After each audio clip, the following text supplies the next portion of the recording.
A total solar eclipse is basically a brief moment in the shadow of the moon. When the moon gets between us and the sun, it can mask the total solar disk. And when it does that, we have the glory of the solar corona in all its beauty, in all its complexity, and all its enigma.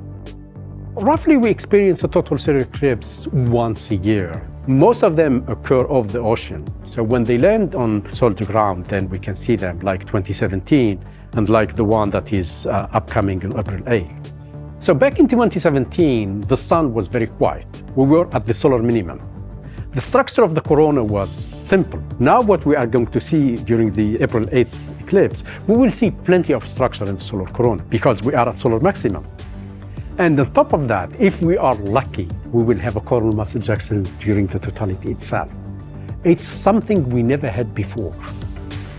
The sun is the most significant star to us. Without the sun, we wouldn't exist at all. But on the other hand, it can affect us in many ways. We are talking about solar variability, and solar variability is driven by magnetism. Magnetic fields are created in the interior of the sun, and they rise to the surface to form sunspots, flares, and CMEs. And when we have these big explosions, they can create havoc. Solar storms can affect space equipment like the GPS, like communication satellites, and sometimes the effect of the sun can reach us even here on the ground. And if something happened to all this complex system up there, we will be in big trouble. That's what we are concerned about for heliophysics. And that's why we have to pay attention to that star and what it's doing at basically every moment. Parker Solar Probe is venturing into a region of space that we never visited before. We realized back in the 50s that we needed to fly a spacecraft as close as possible to the sun because there are certain mysteries that we could not get a handle of here on the ground. But it took us so long because simply we did not have the technology.